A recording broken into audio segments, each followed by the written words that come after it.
So, there's this place in Italy called Rome, right? A bit old-fashioned, but awesome and important. Now, back in the day, this place was just a little village, not much more than a place where people lived.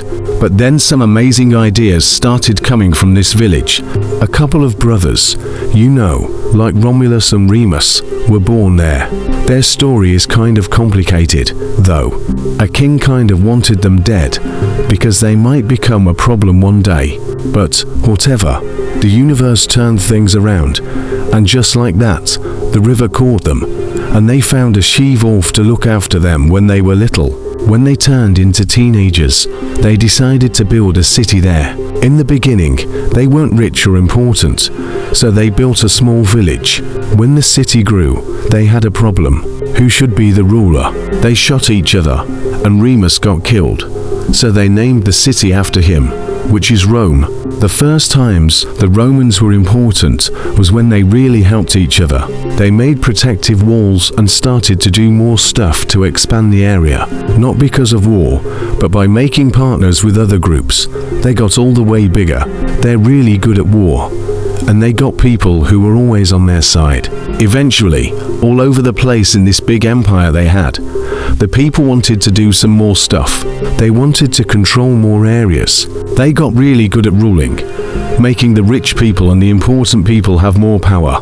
But it made everything really tough for the rest of everybody. And that's when the Republic really went crazy, making something they really shouldn't have. Alright, the really awesome part is that they started working on making this empire even bigger. They went all over the Mediterranean, making people rich, bringing new ideas, and making Italy even more important than it already was. But, as the people became rich, it made some of the people really rich, and some of the other people really poor. And in lots of ways, it made the empire a really tough thing to understand. So, that's what happened to Rome. Some people started it, and then it turned into something bigger than ever. But it took a lot of really cool stuff to make it happen, and probably some really messed up stuff too. Rome's growth didn't just bring riches, but it also introduced corruption and power battles. The old Republic, with all its history, was now filled with arguing and backstabbing. Eager and ambitious commanders and politicians began competing for power. One of the most legendary figures in Roman history was Julius Caesar. Julius Caesar was a fantastic military leader who had secured many victories for Rome. However, he didn't just chase after numbers, he wanted control over Rome itself. In 49 BC, he made an intense move by crossing the Rubicon River with his army, a blatant challenge to the decision-making of the Senate. This action led to a civil war, and eventually Caesar secured victory. He declared himself dictator for life, but his reign didn't last long. In 44 BC, some senators, concerned about him becoming a king, assassinated him during the dates of March. After Caesar's death, Rome went through another period of chaos. Following his death, and with no obvious successor, Octavian turned out to be the victor in the power struggle that occurred. He eventually became the first emperor of Rome, and his name was Augustus. Under Augustus, Rome transformed from being a republic to an empire, the beginning of a brand new phase. During the reign of Augustus and the other emperors who came afterward, Rome experienced its golden age, also known as the Pax Romana or Roman peace. Over a 200-year period, the empire managed to stay stable and prosperous. They built some amazing structures, such as the Colosseum where gladiators won battles and the aqueducts that brought fresh water to different cities across the empire. Roman culture thrived during this time. Latin, the language used by the Romans, spread all over the empire and became the basis for many modern languages. Roman law, art, and engineering had an enormous impact on every part of the empire, and their influence is still seen today. However, even as Rome reached its peak of power, there was something brewing underneath the surface. The empire was growing so vast that it started becoming hard to handle. There was a lot of corruption, and it was taking a lot of the resources from Rome to keep it up and running. In summary, it wasn't all sunshine and roses for Rome during its golden age. While the empire flourished and achieved great things, it was also facing some serious challenges. Despite the Western Roman Empire's collapse, the Byzantine Empire Eastern Roman persisted for 1,000 years, preserving Rome's culture, knowledge, and traditions. The Byzantine Empire played a vital role in preserving the Roman heritage for future generations. The fall of Rome marked the end of antiquity and the beginning of the Middle Ages, but the influence of Roman civilization persisted across Europe and beyond. Roman law, which had been meticulously developed over centuries, became the foundation for legal systems in many countries.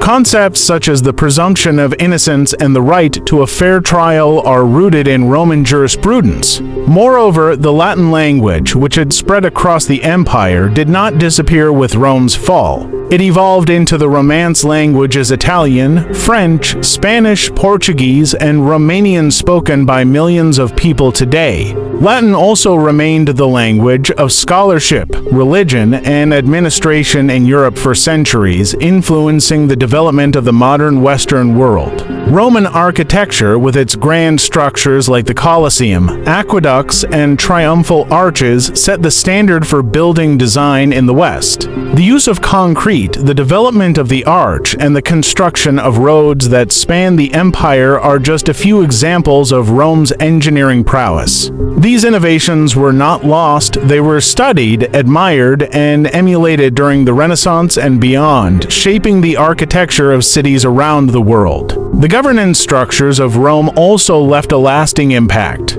The idea of a republic where citizens have a voice in government inspired the founding fathers of the United States as they crafted their own democratic institutions. The Senate, a key institution in Roman politics, became a symbol of representative government and continues to influence political systems in many modern democracies.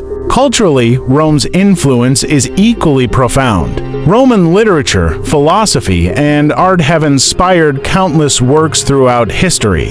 The writings of Virgil, Cicero, and Seneca continue to be studied and revered, and the epic tales of Roman gods, heroes, and battles have become an integral part of Western literary tradition. Even in its fall, Rome set the stage for the development of Western civilization. The medieval kingdoms that emerged from the ashes of the Roman Empire were deeply influenced by Roman law, governance, and culture. The Christian Church, which had taken root in the Roman Empire, became a dominant force in Europe, preserving many aspects of Roman tradition and knowledge. Rome's legacy is a testament to its enduring influence on the world. Although the empire itself is long gone, its contributions to law, language, architecture, and governance continue to shape the modern world.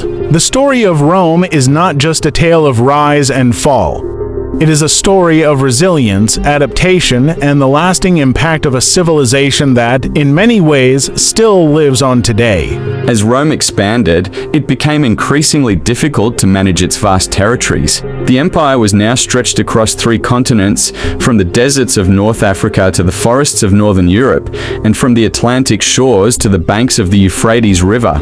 With this immense growth came the challenge of maintaining control over such a diverse and widespread population. The cracks in Rome's foundation began to show during the late 3rd century AD. The once unified empire was now plagued by internal divisions, corruption, and economic instability. The constant need to fund the military to defend its extensive borders drained the empire's resources. Heavy taxation burdened the citizens, leading to widespread discontent and social unrest. Rome's political structure also began to falter. The republican ideals that had once guided the empire gave way to autocratic rule. Emperors, often more concerned with their personal power than the well-being of the state, engaged in power struggles that further weakened the government. The frequent assassinations and coups created an atmosphere of uncertainty and instability, eroding the public's trust in their leaders. In an attempt to stabilize the empire, Emperor Diocletian took the drastic step of dividing it into 2 halves in 285 AD. The Western Roman Empire Empire,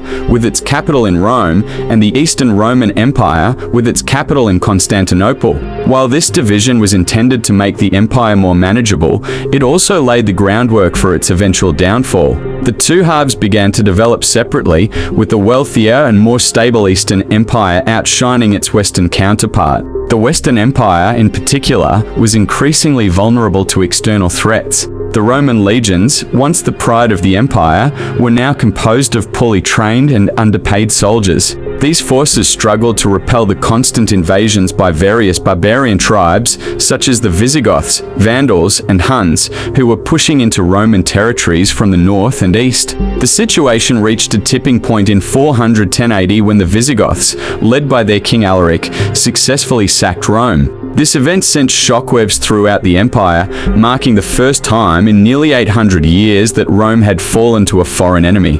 The Western Empire was now in a state of irreversible decline. Over the next few decades, Rome's hold on its territories weakened further. The Western Roman Empire, burdened by internal decay and external pressures, could no longer sustain itself. In 476 AD, the last Roman emperor, Romulus Augustulus, was deposed by the barbarian leader Odoacer, marking the official end of the Western Roman Empire. Rome, the once mighty city that had ruled the known world, had fallen.